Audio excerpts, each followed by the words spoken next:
اعوذ باللہ من الشیطان الرجیم بسم اللہ الرحمن الرحیم الحمد للہ رب العالمین الرحمن الرحیم والصلاة والسلام علی سید الانبیاء والمرسلین امام المتقین خاتم النبیین سیدنا و مولانا محمد وعلی آلہ و اصحابہ اجمعین۔ لوائے جامی میں آج 16واں لائحہ دیکھتے ہیں۔ اس کو اگر عنوان دینا چاہیں تو ہم اس کو اسماء ذات بھی کہہ سکتے ہیں، اسماء و صفات بھی کہہ سکتے ہیں۔ سب سے پہلے تو ایک لمبا وقفہ رہا، اس کے لیے معذرت۔ اصل میں یہ موضوع ایسا ہے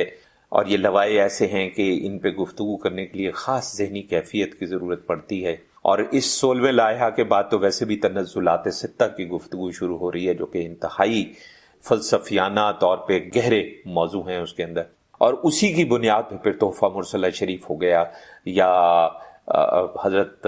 ابن عربی رحمۃ اللہ علیہ کی کتب خصوصاً فصوص الحکم ہو گیا۔ جب تک تنزلات ستہ کی گفتگو جو ہے وہ ہو نہ جائے تب تک ان کتابوں پہ گفتگو کرنا جو ہے وہ اس کے نتیجے میں سوائے گمراہی کے کچھ ہو نہیں سکتا۔ اس لیے بہت محتاط رہ کر بات کرنے کی ضرورت ہے کہ کسی قسم کی گمراہی پیدا نہ ہو، کسی قسم کا کوئی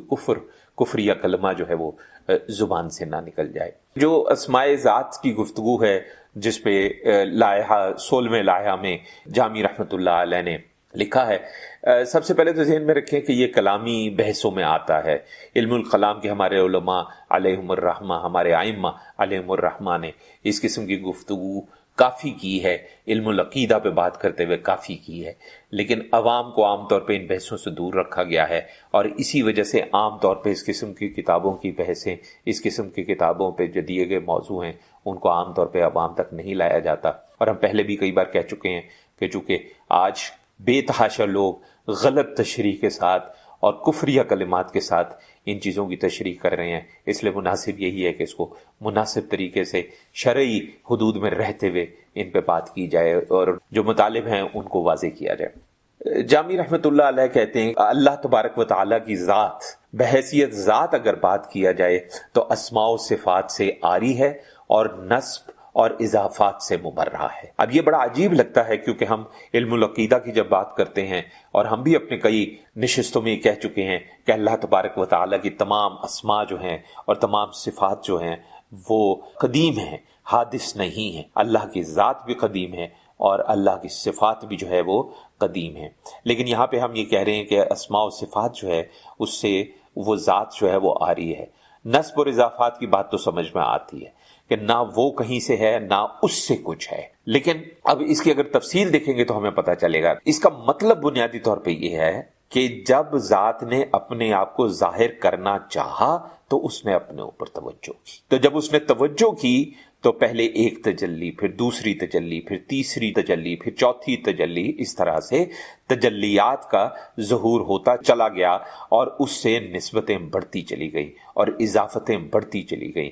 یہاں تک کہ جو ظہور ہے وہ اخفا بن جاتا ہے اور جو حجاب ہے وہ ظہور بن جاتا ہے۔ اس کی مزید تفصیلی گفتگو بھی آگے کچھ رباعیات کی صورت میں آپ نے بیان کی ہے اسی لائحہ کے اندر، اس پہ بھی بات کرتے ہیں۔ پہلے یہ سمجھے کہ اس نے پہلی تجلی اپنی ذات پر جب ڈالی تو اس نے منکشف کیا خود کو۔ آپ نے وہ حدیث علماء کرام سے ضرور سنی ہوگی جس کا آغاز ہوتا ہے کنتو کنزن مخفین سے، کہ میں ایک چھپا ہوا خزانہ تھا۔ یہ ذہن میں رکھیں کہ اس حدیث پہ بے تحاشا محدثین نے اعتراض کیا ہے، کچھ نے اس کو ضعیف کہا ہے، کچھ نے اس کو موضوع کہا ہے کہ جھوٹی ہے اور گھڑی ہوئی ہے، لیکن صوفیاء کرام علیہم الرحمہ نے اس کو قبول کیا ہے۔ اس کی ایک وجہ یہ بھی ہے کہ جب صوفیاء کرام وحدت الوجود کی منازل سے گزرتے ہیں اور وحدت الشہود کی منازل سے گزرتے ہیں تو ان کو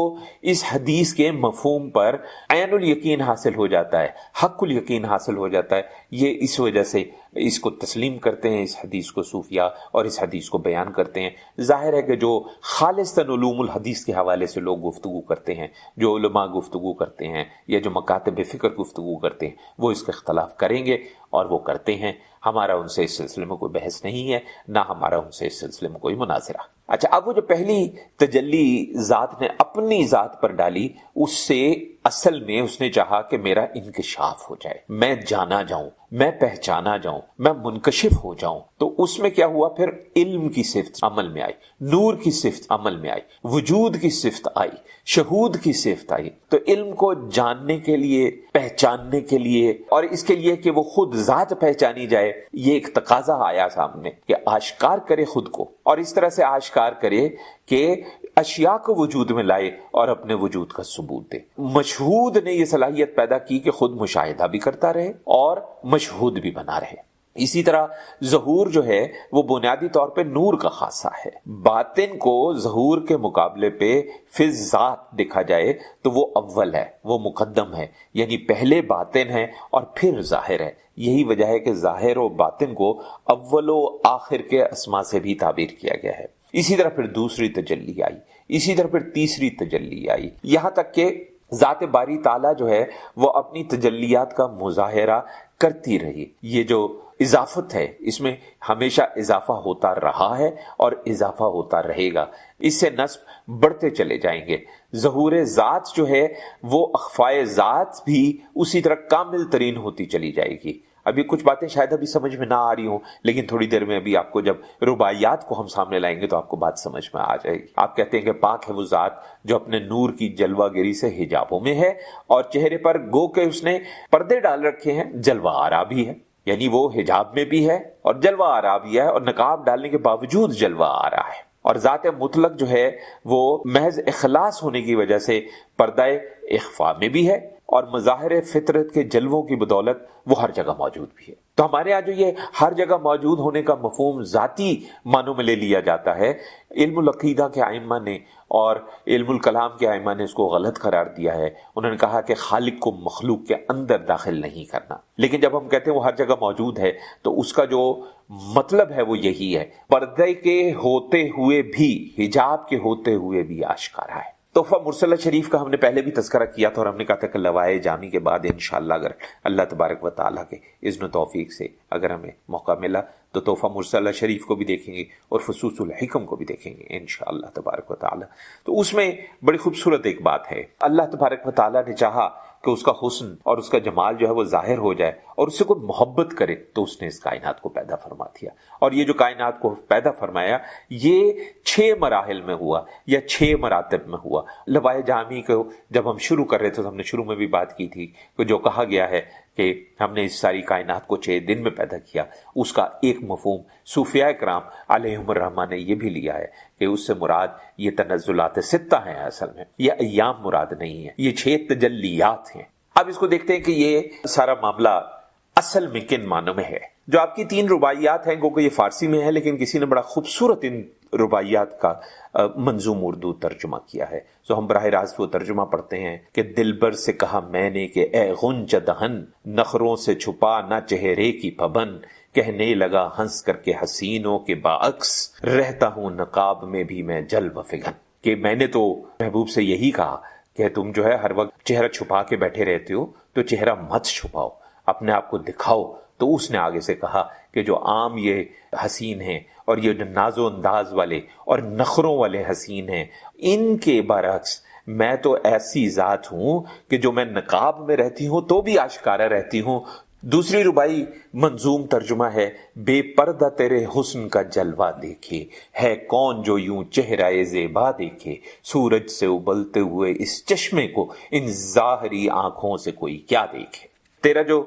چہرہ ہے وہ دیکھنا بہت مشکل ہے، حجاب کے بغیر جو ہے وہ اس کا دیدار جو ہے وہ ممکن نہیں ہے۔ اس کی مثال ایسے ہی ہے جو کہ آگے بھی اگلی رباعی میں آپ نے کہی ہے کہ جب روشنی سورج کی بھڑک جاتی ہے، آنکھ اس کی تمازت سے ہی چندھیائی جاتی ہے، لیکن کوئی ابر پارا جب اس کو ڈھکے پھر روشنی آنکھوں کو پسند آتی ہے۔ جیسے آفتاب جو ہے، یہ سورج جو ہے جب عروج پر ہے تو اگر اس کی طرف دیکھنے کی کوشش کی جائے تو آنکھیں چندھیا جاتی ہیں، اس کو دیکھنا مشکل ہو جاتا ہے، لیکن اس کے آگے اگر ایک ہلکا سا بادل کا ٹکڑا آ جائے تو وہ جو تمازت ہے، وہ جو تیزی ہے جس کی وجہ سے اس کو دیکھا نہیں جا سکتا، وہی خوشگوار بن جاتی ہے اور اس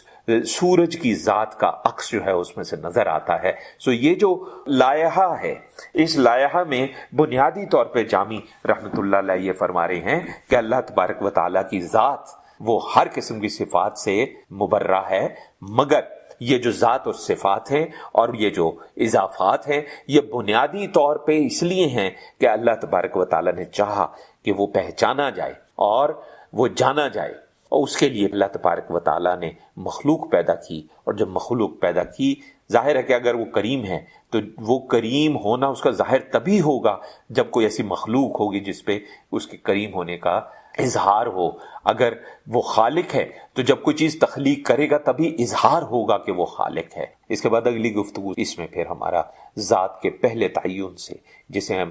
تنزلات ستہ میں پہلی تجلی کا جو بیان ہے وہ اس اگلے لائحہ سے انشاءاللہ اللہ تبارک و تعالیٰ کے دیے ہوئے عزوں توفیق سے جب وہ خاص ذہنی کیفیت حاصل ہوئی تو اس وقت انشاءاللہ اس پہ گفتگو کریں گے۔ اللہ تعالیٰ ہمیں فہم عطا فرمائے۔ وصلی اللہ علی خیر خلقہ سیدنا و مولانا محمد وعلی آلہ و اصحابہ اجمعین برحمتک یا ارحم الراحمین۔